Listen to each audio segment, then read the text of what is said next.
Bem, amigos, a partir de agora iniciamos mais um estudo, né, da nossa casa de oração, do Joana Dark.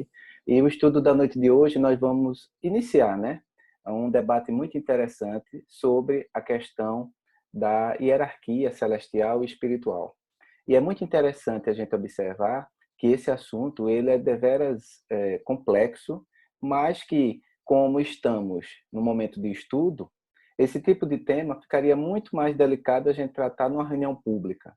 Mas, para o estudo da doutrina dos espíritos, como todos os aspectos, tanto o moral, o científico e o filosófico, são importantes, porque fazem parte dessa tríade de sustentação da doutrina, nós não poderíamos nos furtar de estudar, de ventilar, pelo menos tentar entender alguns aspectos desse tipo de assunto. Então, eu já dei uma advertência para vocês anteriormente, né, sobre a atenção que a gente tem que ter na noite de hoje quanto ao tema, porque é um tema, de novo, repetindo, é um tema um pouco complexo, profundo, mas que a gente tem que começar a discuti-lo para que a gente possa ir construindo um entendimento dentro das nossas condições. E aí, desde já, eu peço a todos que atentem para essa calma, esse tempo livre para estudar os aspectos do estudo de hoje. Se você não está com o tempo, está num ambiente muito agitado, em que não vai poder se concentrar, eu recomendo que, como esses vídeos ficam disponíveis, né, pelo tempo que for necessário para que todos possam acessar depois, você deixe para assisti-lo em outro momento onde tenha mais calma, num ambiente mais tranquilo, que você esteja com tempo, para que você possa realmente se concentrar em tudo que é exposto aqui pelo Espiritismo quanto a esse aspecto da hierarquia celestial e da hierarquia espiritual. Nós vamos começar hoje.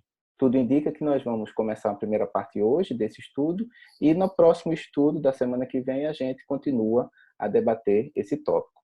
Mas é muito interessante que antes da gente iniciar de fato o tópico por si só, é importante a gente lembrar uma característica fundamental da doutrina dos espíritos, que é o caráter da sua revelação. E isso está muito bem descrito lá na obra A Gênese.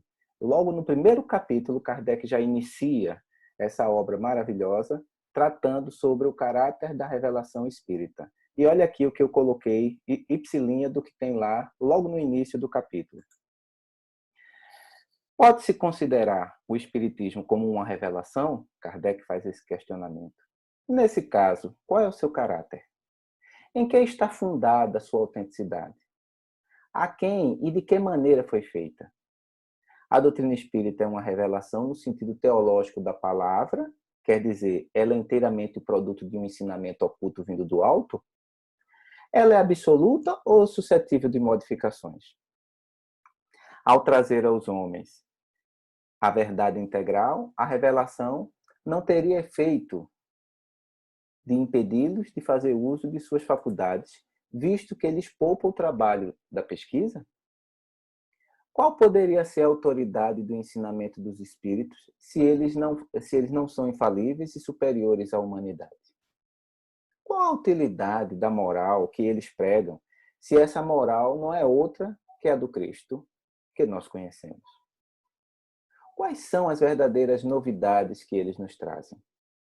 O homem tem necessidade de uma revelação e não pode encontrar-se em si mesmo ou em sua consciência tudo o que lhe é necessário para se orientar? Tais são as questões sobre as quais é importante se fixar. E ele continua dizendo, primeiro, as definições sobre o sentido da palavra revelação, revelar, do latim, revelare, cuja raiz é velium, véu. Significa literalmente sair debaixo do véu. E no sentido figurado, significa descobrir, fazer conhecida uma coisa secreta ou desconhecida. Nessa acepção comum, mais genericamente, trata de todas as coisas ignoradas que são revistas de toda ideia nova que esclarece sobre o que não se sabia. Então, observem aí que nesse ditado que Kardec inicia esse capítulo, fica muito claro aí que ele já quer nos preparar e nos provoca com uma série de perguntas sobre qual o caráter da revelação espírita. Então, o espiritismo vai nos revelar alguma coisa nova, algo inédito, algo que, pelas nossas próprias capacidades, somente nós não poderíamos chegar ou sondar. E isso se adequa muito ao tema que vamos começar a estudar na noite de hoje. Porque a característica relacionada à revelação espírita, dada pela espiritualidade superior, está justamente nesse escopo de nos trazer algo que até então, até a própria nossa ciência material, a nossa filosofia, a nossa capacidade de cerebração, ainda não conseguiu alcançar. E é por isso que muitas vezes esses temas que os espíritos nos revelam, porque é uma verdadeira revelação, como estamos constatando, eles ainda necessitam um amadurecimento da nossa consciência, do nosso pensar e agir, para que a gente possa introspectar essas novas verdades. Então, nesse aspecto do estudo dos ciclos evolutivos, da evolução do universo em si, dos orbes planetários, das constelações e de todos nós que estamos nesse universo, fica sempre alguma questão a esclarecer. Sempre fica algo que merece realmente mais tempo de amadurecimento. Mas a revelação foi dada. E cabe a nós agora nos depararmos com essas informações que a espiritualidade nos deu e começar a estudar e fazer a nossa parte. Não é isso? Então é isso que vamos começar a tratar na noite de hoje. Então, dentro desse aspecto, é importante a gente lembrar que a hierarquia celestial e a hierarquia espiritual é um conjunto de informações que foram repassadas pela espiritualidade superior, que nos dá um norte de como será e como está sendo a nossa evolução, tanto planetária como também espiritual e moral. E aqui eu cito um livro que vem, uma parte dessa revelação dada pelos espíritos, que o próprio Espírito Emmanuel, pela psicografia de Chico Xavier, no livro Religião dos Espíritos, ele assevera muito claramente. Temos, assim, no espaço incomensurável, aquilo que é incomensurável é incontável, né? Quer dizer, é enorme, como nós já sabemos pela nossa ciência. Mundos berços e mundos experiências. Mundos universidades e mundos templos. Mundos oficinas e mundos reformatórios. Mundos hospitais e mundos prisões. Nessa percepção de Emmanuel fica muito claro que os diversos orbes, que esse é um fundamento, como nós sabemos da doutrina espírita, que é a pluralidade dos mundos habitados, está dentro dessa característica que ele coloca aí, que Deus não criaria a infinidade de orbes que nós conseguimos contemplar pelos nossos olhos ou pelos nossos instrumentos de investigação, os nossos telescópios e tudo mais, não é só para envaidecer os nossos olhos, mas sim porque tem um propósito na criação. E a gente vai observar que esses corpos celestes, cada um deles, dentro da hierarquia e dentro da sua funcionalidade, direcionado pelos engenheiros espirituais, né?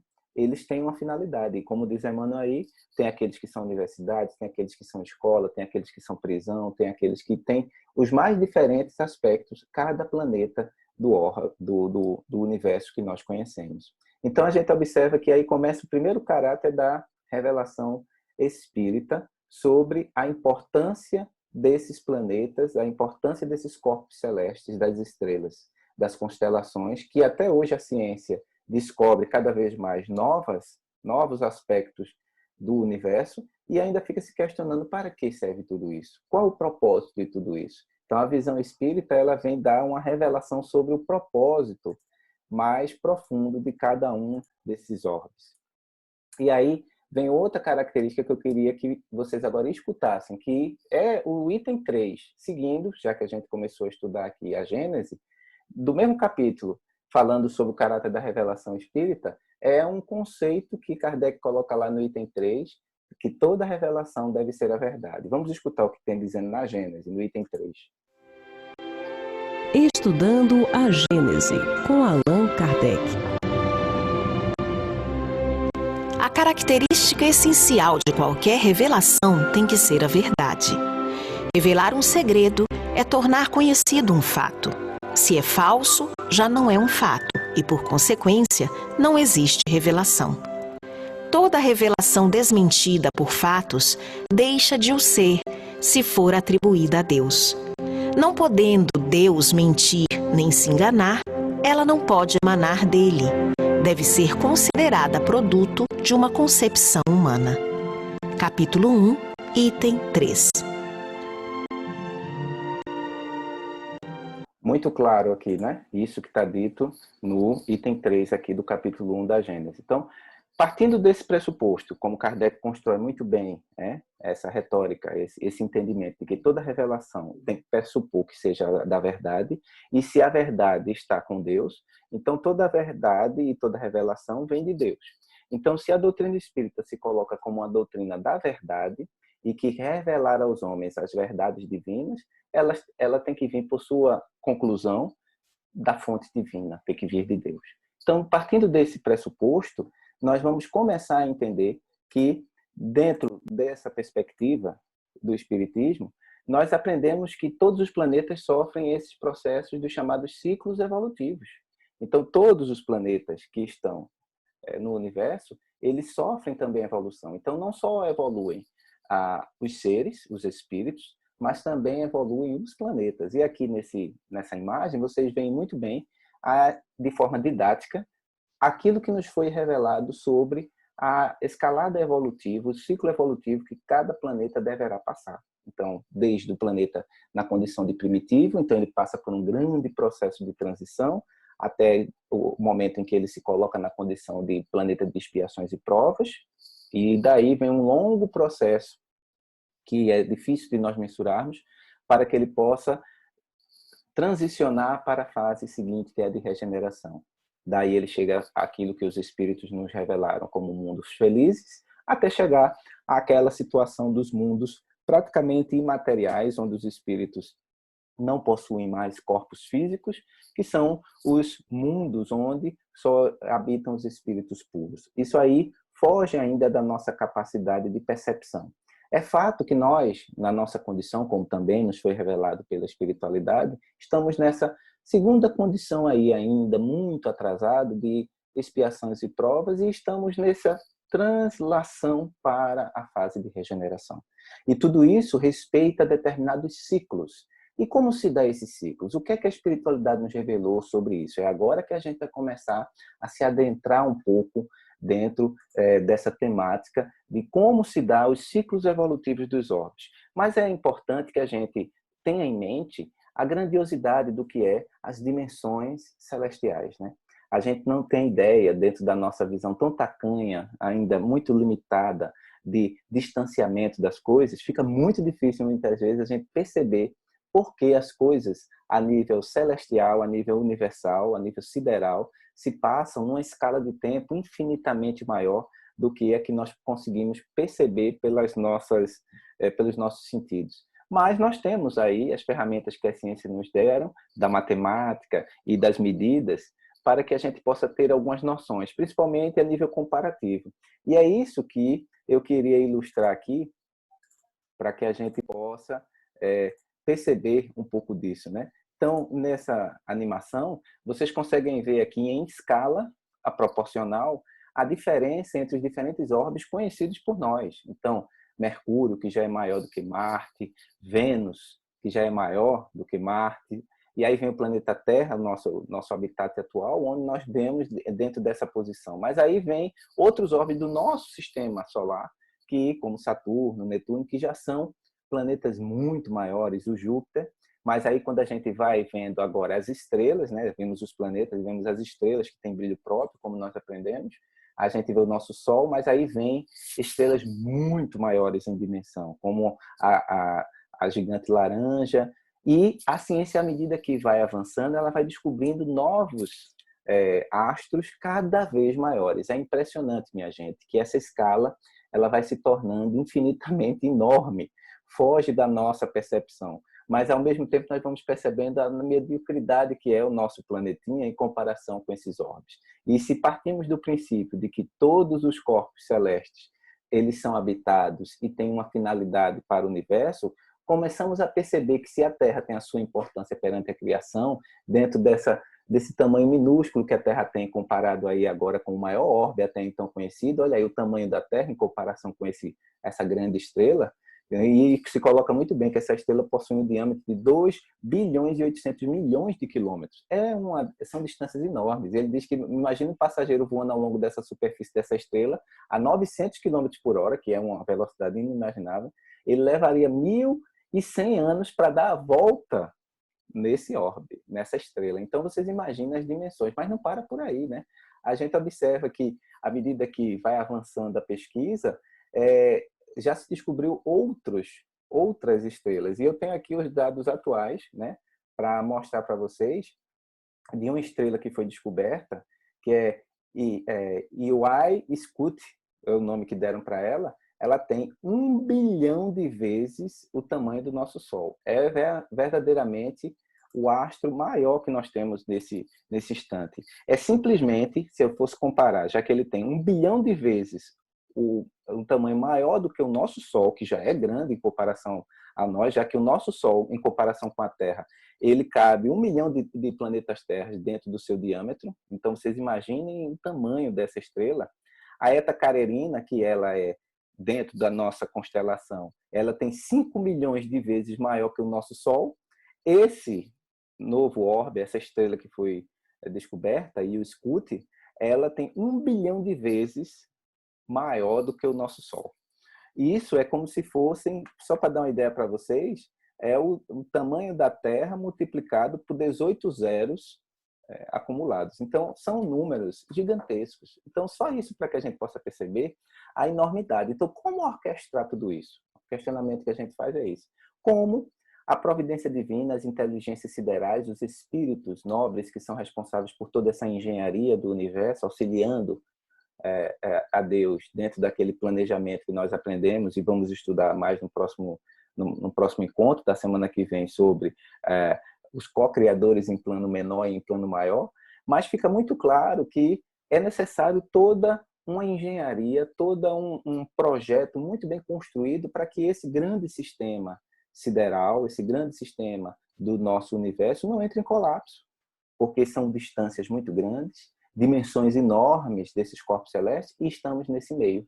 Nós, como espíritos criados, como parte inteligente da criação, estamos aí, no meio desse grande estratagema, desse grande mecanismo sideral, também evoluindo junto com os orbes e os planetas. Então, isso fica uma coisa muito encantadora e desafiadora para o nosso entendimento, mas devemos nos atentar a entender isso, porque, afinal de contas, estamos todos envolvidos nessa grande orquestração universal. Então, partindo desse prelúdio que eu dei, né, só para a gente poder preparar a nossa mente, vamos começar a estudar um pouco mais isso, vendo agora o nosso convidado de hoje para o ponto de vista espírita, trazendo o ponto de vista do nosso querido Haroldo Dutra, né? Esse juiz de direito, que é um espírito atuante, um estudioso dos textos evangélicos, e que nos traz também alguns estudos interessantes sobre a revelação dos espíritos, principalmente nesse tema da hierarquia celestial. Então, nós trouxemos hoje como nosso tema, para que a gente possa nos debruçar e escutar o ponto de vista desse querido trabalhador da doutrina dos espíritos. Mas, de novo, eu dou aquele aviso, né? Aquele aviso importante. Se agora você não está com tempo, está num ambiente muito agitado, está cansado ou coisa do tipo, você pode até tentar assistir agora o vídeo e ver o que o Haroldo nos passa. Mas sugiro que você, se percebeu que ficou muito pesado, muito complexo a ordem de ideias, não tem problema. Você assiste agora e depois assiste outra vez. Vai ficar disponível quantas vezes forem necessárias. E na próxima semana, se você não tiver questionamentos agora, né, a fazer logo depois dessa parte do nosso estudo, se já não tiver perguntas a fazer, as ideias ainda estejam misturadas, não tem problema. Você guarda essas informações depois de assistir o vídeo 1 a 2 vezes, quantas vezes você achar necessário, até que você possa captar o mínimo. Esse é o nosso propósito aqui. Não é para complicar a vida de ninguém, mas é mostrar a profundidade da revelação, o caráter da revelação espírita. E como uma ciência experimental que o espiritismo é, ela merece ser tratada por nós espíritas também dentro desse enfoque. E é um ambiente como esse, na nossa casa de oração, do estudo, que nós podemos nos dedicar a esse tipo de abordagem. Mas, sem mais delongas, vamos começar a escutar o que o nosso querido Haroldo tem a nos dizer sobre essa ideia.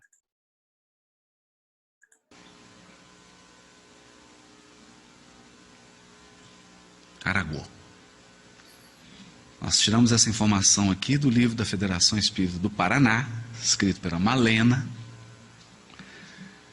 em que ela trabalha cada vulto da codificação, e esse é um vulto extraordinário. Esse homem foi físico, astrônomo, nasceu em 1786, na França, publicou obras em 13 volumes, e além disso, ele ocupou cargo de deputado, ministro da Marinha e ministro da Guerra. Um homem engajado politicamente, uma grande inteligência. E na Revista Espírita, conta de quem que ele é. Ele é a encarnação de quem? Eu não vou contar. Podcast com Henrique Baldovino, nós vamos dizer quem é. Aqui, o Haroldo começa a nos dizer de onde é a fonte que ele tirou, dentro da mensagem espírita, de onde é a fonte do que ele vai nos trazer agora sobre essa questão dos ciclos evolutivos da hierarquia. Então, para que a gente tenha uma ideia das ideias principais desse vídeo que a gente vai assistir a partir de agora, eu preparei uma sinopse aqui para que vocês vejam. Então, o Haroldo vai começar falando sobre esses ciclos evolutivos dos planetas e sistemas siderais, e ele vai ler, justamente, ele vai se basear muito na mensagem do espírito Arago, que está justamente na Gênese, nesse livro que a gente começou a discutir já, no capítulo 18, tá certo? Vai ser colocado isso lá. E também ele vai citar trechos de mensagem desse espírito que o codificador Kardec colocou na Revista Espírita. Depois, o Haroldo ele vai tratar um pouco sobre a questão do relógio cósmico e essa questão toda que os espíritos nos revelaram, que tudo isso produz um som, uma sinfonia celeste. Isso é muito bonito da gente escutar. Ele também vai falar das revoluções físicas e dessas revoluções morais, a relação que tem essas revoluções entre os orbes físicos e as revoluções morais das criaturas. E ele cita também um dado interessante, que é outra revelação, de um episódio que se passa no livro Obreiros da Vida Eterna, né, lá no capítulo 3 especificamente, na obra de André Luiz, em que ele cita lá no plano espiritual, veja que interessante, a materialização de um espírito que veio de outra galáxia. Então, para vocês verem como as distâncias eram tão grandes que esse espírito teve que se materializar. Ele não tinha condições de simplesmente viajar para aquela colônia espiritual, então ele se materializa, ele usa o recurso da materialização. Então, só para a gente ver a enormidade de informações que tem dentro desse conteúdo. Mas vamos continuar a ver o Haroldo com esses trechos que eu disse que ele vai nos citando aí na fala dele. Bom, o que esse homem diz no livro A Gênese? Agora vamos começar. Cada corpo celeste, Lua, Terra, Marte, Vênus, Sol, etc, etc, etc, etc, Via Láctea, cada corpo celeste, além das leis simples, né, que presidem a divisão dos dias e das noites, das estações, etc. Isso é o simples. Isso é o que todo mortal sabe. Primavera, verão, outono, inverno, dia, noite. Todo mundo sabe isso. Todo mundo sabe que é cíclico. Por exemplo, agora nós estamos no verão em Curitiba, né? Todo mundo sabe, porque isso fere os nossos sentidos físicos. O que o Arago está dizendo aqui? Transcenda. Transcenda. Não existe um princípio de simetria na lei divina? Então começa a usar a lei raciocinada. Quando Jesus conversa com o centurião de Cafarnaum, ele fala assim: Senhor, tem um servo doente em minha casa. Jesus fala: eu irei e lhe darei saúde. Ele fala: não, mestre, não precisa não. Não precisa só ir lá em casa. Eu sou centurião. Eu tenho soldados às minhas ordens. Eu digo para o soldado assim: soldado, sim senhor, vá em tal lugar e cumpra essa missão. O soldado vai. Você, basta dar a ordem aí que alguém vai lá. Isso é fé raciocinada. Você usa o que você conhece para sondar o que você desconhece. Isso é fé raciocinada. Aplicando o princípio da unidade, o princípio da simetria. Se existem ciclos da vida, se existem ciclos dia e noite e as estações do ano, existem outros. Cada corpo celeste, os corpos celestes sofrem revoluções que demandam milhares de séculos para a sua perfeita realização. Então, para a Terra girar em torno do Sol, em torno de 365 dias. É 365, alguma coisa. E para a Via Láctea girar em torno de um centro que ela gira em torno, quanto que demora? Não sei. Milhares de séculos. Mas é um ciclo. É um ciclo. Para o nosso sistema solar girar em torno da constelação de Hércules, que é o fenômeno chamado ápex solar. O nosso sistema ele se desloca em direção a um centro. O sistema solar como um todo. Então está todo mundo girando em torno do Sol, mas o próprio Sol está se movimentando. Ele se movimenta em direção à constelação de Hércules, junto com outros sistemas solares. Gira em torno de alguma estrela. Quanto tempo demora isso? Essa nós sabemos. Aguardem. O homem não abarca senão as fases de duração relativamente curta, cuja periodicidade pode constatar. Lua nova, lua nova, lua nova, lua nova, lua nova. Primavera, verão, outono, inverno. Primavera, verão, outono, inverno. Primavera, verão, outono, inverno. Periodicidade. Periodicidade, porque ciclo é periodicidade, é repetição. Mas como é que você vai verificar a periodicidade de um ciclo que dura milhares de séculos? Se a gente vive aí entre 70 e 100 e poucos. Como é que verifica isso? É isso que ele está dizendo. Mas há umas que compreendem longas gerações de seres e mesmo sucessões de raças.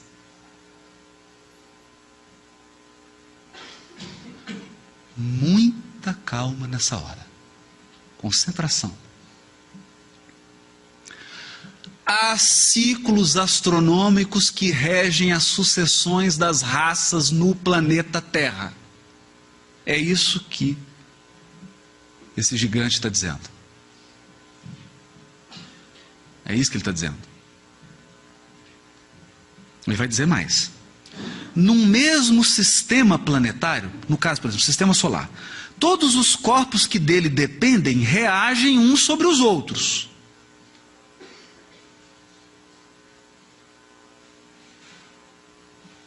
Vou mais longe. Digo que os sistemas planetários reagem uns sobre os outros. Ou seja, o sistema solar reage sobre outro sistema, que reage sobre outro sistema, que reage sobre outro sistema. Então o sistema solar ele tem uma família de sóis, da qual nós fazemos parte. A nossa família é chamada constelação de Hércules. Nós veremos aqui. É a nossa família. Família de sistemas solares. E esses sistemas solares reagem uns sobre os outros. Em razão da aproximação ou do afastamento que resulta de seu movimento de translação através das miríades de sistemas que compõem a nossa nebulosa. Olha, gente. Existe o trava-língua, esse aqui é o trava-cérebro.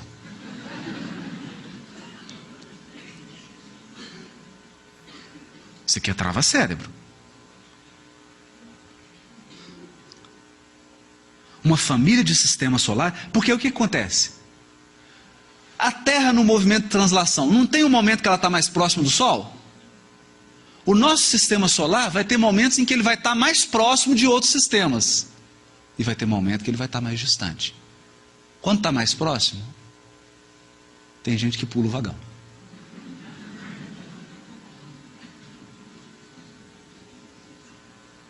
Tem gente que pula o vagão.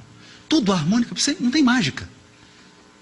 Porque alguns imaginavam que vinha um planeta com uma mochila nas costas, ia entrar no sistema. Vem cá, gente, os degradados, por favor.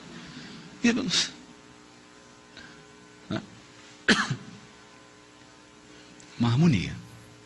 Essas aproximações e afastamentos são ciclos, porque elas ocorrem incessantemente. É como um balão que enche e esvazia, que enche e que esvazia. É um pulsar. É uma batida do coração. É uma batida. O que Aragô está dizendo? Eclesiastes. Há um tempo determinado para cada coisa debaixo do sol. Onde você está? Debaixo do sol? Há um tempo determinado para cada coisa. Há tempo de semear, há tempo de colher, há tempo de nascer, há tempo de morrer. Há um tempo. Qual é o relógio? É um relógio suíço? Não. É o relógio cósmico. Os espíritos ligados à música vão dizer na Revista Espírita que esses movimentos geram notas musicais. E que isso também gera uma sinfonia celeste. Mas eu não vou nem entrar nisso. Que aí já é demais. Isso aqui tem som. Então tem hora que está um movimento. Daqui a pouco começa. Tan, tan, tan, tan, tan, né? A hora da mudança. Aproximação, afastamento. Aproximação, afastamento. São ciclos. Ciclos. E ele vai dizer assim: vou mais longe ainda. Digo que a nossa nebulosa, que é como um arquipélago na imensidade, tendo também seu movimento de translação através de miríades de nebulosas, sobre a influência daquelas de que se aproxima. Meu Deus. Então nebulosas giram em torno de uma maior e tem uma aproximação. Bom, assim, aí ele resume. As nebulosas reagem sobre as nebulosas. Os sistemas solares reagem sobre os sistemas. Como os planetas reagem sobre os planetas, como os elementos de cada planeta reagem uns sobre os outros, e assim sucessivamente, até o átomo. Ou como os poetas podem ver na escuridão, dizia o poeta inglês: arranca uma rosa e você tocará uma estrela. Porque está tudo em conexão. Está tudo conectado. E aí, olha o que ele vai dizer. Essa efervescência social, a princípio inconsciente, que não passa de um vago desejo. Hoje, está todo mundo agitado. Está todo mundo correndo. Parece que o tempo passando mais rápido. Uma efervescência, um desejo de mudança. Todo mundo querendo mudança. Uma aspiração indefinida por algo melhor. Uma necessidade de mudança. Traduz-se por uma agitação surda. Todo mundo inquieto. Depois por atos que levam às revoluções morais, as quais, crede-o bem, também tem sua periodicidade, como as revoluções físicas, porque tudo se encadeia. Tudo se encadeia. O chamado renascimento grego, Sócrates, os grandes. Depois, Renascimento, Revolução Francesa, efervescência. São as mudanças. Começa a caminhar lento, de repente vem aquela efervescência e dá um salto. Vem, isso tudo é cíclico. Nós estamos falando de uma lei. Quem está dizendo isso? Capítulo 8º. Não, desculpa.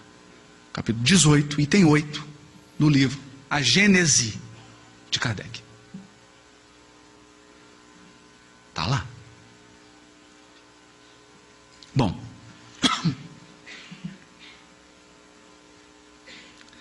Capítulo 3 do livro obreiros da vida eterna. Vocês se recordam quando se materializa na cidade de nosso lar um espírito chamado Asclépios?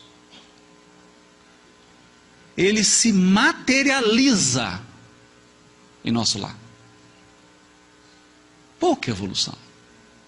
Coisa simples. Começam a fazer pergunta para ele. O que ele faz? Ele está com um pergaminho na mão. A pessoa pergunta uma coisa, ele abre um pergaminho e cita um versículo do Evangelho. Deu uma vontade de ter esse pergaminho. Saber qual o texto que ele está usando. Versículo do Evangelho. Materializado em nosso lar. O André Luiz fica tão impressionado com isso que ele pergunta para o benfeitor. E o benfeitor responde para ele: acreditamos que o nosso visitante sublime, Asclépios, suspira, deseja, por integrar-se no quadro de representantes do nosso orbe junto às gloriosas comunidades que habitam, por exemplo, Júpiter e Saturno. Então, em Júpiter e Saturno, existem comunidades gloriosas de espíritos. E lá tem alguns representantes da Terra. Asclépios é um deles. Ele suspira por integrar-se, ele não está lá ainda. Ele quer chegar.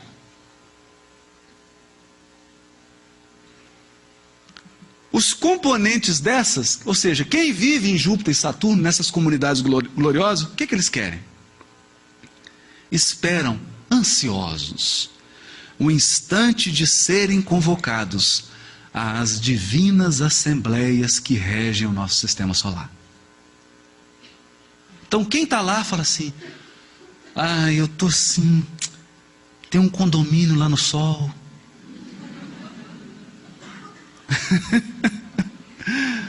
Condomínio a caminho da luz. E nós estamos assim, esperando, ansiosos, até eu fazer por merecer habitar naquela comunidade solar. Naturalmente, comunidades que auxiliam os cristos que dirigem o sistema. Entre essas últimas, quem mora lá? Entre os que moram lá, estão os que aguardam cuidadosos e vigilantes o minuto em que serão chamados a colaborar com os que sustentam a constelação de Hércules, a cuja família pertencemos. Então, lá no centro dessa constelação de Hércules, tem uma comunidade solar, e os que estão aqui no Sol tem um condomínio lá. É tão maravilhoso. Os que orientam o nosso grupo de estrelas, os que orientam os sóis, aspiram naturalmente a formar um dia na coroa de gênios celestiais que amparam a vida e dirigem-na no sistema galáxio em que nos movimentamos. Então esses que estão na Hércules estão falando assim: tem um condomínio no centro da Via Láctea, é tudo de bom, quero ir para lá. E sabe, meu amigo, que a nossa Via Láctea, viveiro e fonte de milhões de mundos, é somente um detalhe da criação divina, uma nesga do universo. Vocês desanimaram? Porque nós temos a eternidade. Você vai ficar fazendo o quê? Como é que você pretende gastar a sua eternidade?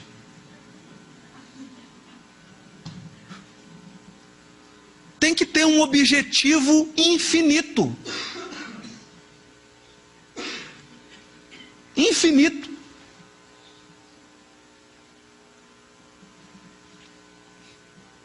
Dá uma sensação de pequenez, né? Uma sensação de pequenez. Agora é o Chico no livro Na Era do Espírito. O que o Chico fala? Um dia ele chegou e falou: mano, me explica esse negócio de Cristo, de Messias, coordenador. Aí o Chico falou, o Emmanuel falou: Chico, Isso é complicado, meu filho. Você não vai conseguir entender. Não, mas explica, explica. Então tá. Você está preparado? Eu vou te levar para uma viagem. E começou a levar ele para o mundo espiritual e abriu-se um painel diante dele. Apareceu então a Terra, na comunidade dos mundos do nosso sistema evolutivo em torno do Sol. O nosso Sol, depois, em outra face do painel, evoluindo para uma constelação que, se não me engano, é chamada de Andrômeda. Se enganou. É Hércules. Está no Obreiros da Vida Eterna. Ou então a de Hércules se movimenta em torno de Andrômeda. Mas aqui ele mesmo falou, se não me engano. Depois essa constelação, arrastando o nosso sistema e outros sistemas solares, evoluía em direção a outra constelação que já não tinha nome na minha cabeça. Essa outra constelação avançava para outra muito maior dentro da nossa galáxia. Depois apareceu a nossa galáxia imensa, e a nossa galáxia evoluía com outras galáxias em torno de uma nebulosa enorme. E que Emmanuel me disse que passava a evoluir em torno de outras nebulosas.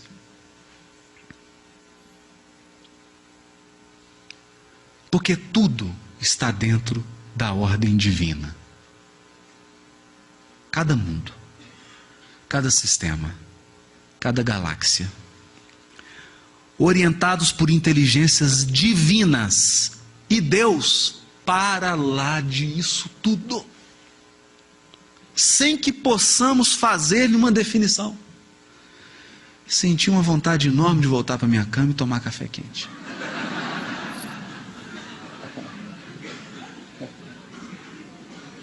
Nossa, tomar um café. Até eu agora, fiquei esse meio todo. Um pãozinho de queijo, um queijo Minas.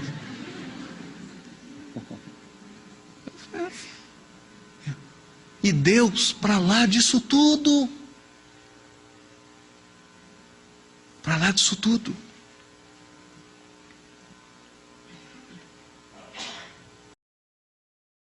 Pois é, meus amigos. Muita informação, né? Interessante, né? E o próprio Chico, com tanta facilidade de sofrer o desdobramento espiritual, com a curiosidade natural, pediu a Emmanuel para ele mostrar um pouquinho, levantar um pouco desse véu sobre essa complexidade das constelações, de tudo que está ao nosso redor, e ele, coitado, ficou impressionado com tudo isso. Quem dera nós, né? Na nossa pequenez, na nossa cegueira espiritual, conseguirmos contemplar toda essa grandiosidade. Mas os espíritos, quando eles nos revelam algo assim, é porque tem um propósito. Então, está muito claro aí que isso serve para que a gente comece a debater, estudar e começar a introspectar em nossa mente. Então, já que hoje já teve muita informação e que merece muita reflexão de nossa parte, a gente praticamente conclui, né, essa parte mostrando justamente uma questão importante, porque quando a gente vê essa enormidade do universo, a gente diz assim, então eu tenho que para-evoluir para todos esses orbes, e aí eu lembro uma questão que nós já estudamos no grupo de estudo da terça, né, de hoje, na questão 177 do Livro dos Espíritos, quando Kardec pergunta que para chegar à perfeição e à suprema felicidade, destino final de todos os homens, tem o espírito que passar por todos os mundos existentes do universo. Então, a gente tem que ir para todos esses orbes para poder evoluir, e os espíritos nos tranquilizam dizendo, não, porquanto muitos são os mundos correspondentes a cada grau da respectiva escala, e o espírito saindo de um deles, nenhuma coisa aprenderia nos outros do mesmo grau. Então, necessariamente, tudo vai depender da nossa disposição de aprender e evoluir. E aí nós podemos naturalmente ir pulando etapas dentro do nosso panorama evolutivo, e aí vamos evoluindo sem necessariamente passar por cada um desses orbes que a gente observa na abóbada celeste. Não é necessário, né? Então isso nos tranquiliza, mas ao mesmo tempo a gente sabe que há uma infinidade de escolas ainda, no qual nós, espíritos ainda imperfeitos, temos que galgar para poder chegar ao patamar de espíritos mais esclarecidos. Então, meus queridos, por hoje a gente conclui o seguinte, essa primeira parte do estudo é só a primeira parte, porque a gente agora, depois de estudar hoje essa questão da hierarquia dos mundos, dos ciclos evolutivos planetários que a revelação espírita nos trouxe, fica a questão de quem coordena tudo isso. Então, no estudo da próxima semana, a gente vai estudar na próxima parte, na segunda parte desse nosso estudo, essa questão da hierarquia dos seres espirituais, pegando um exemplo da evolução de um Cristo planetário. Também uma informação, uma revelação que a doutrina espírita nos dá. Então, a partir de agora, a gente começa a entrar nesse tópico de estudo para que a gente possa tentar entender um tanto mais. Então, meu abraço fraterno a todos e em breve nos encontraremos para discutir um pouco mais sobre esses assuntos. Muita paz e uma boa noite para todos.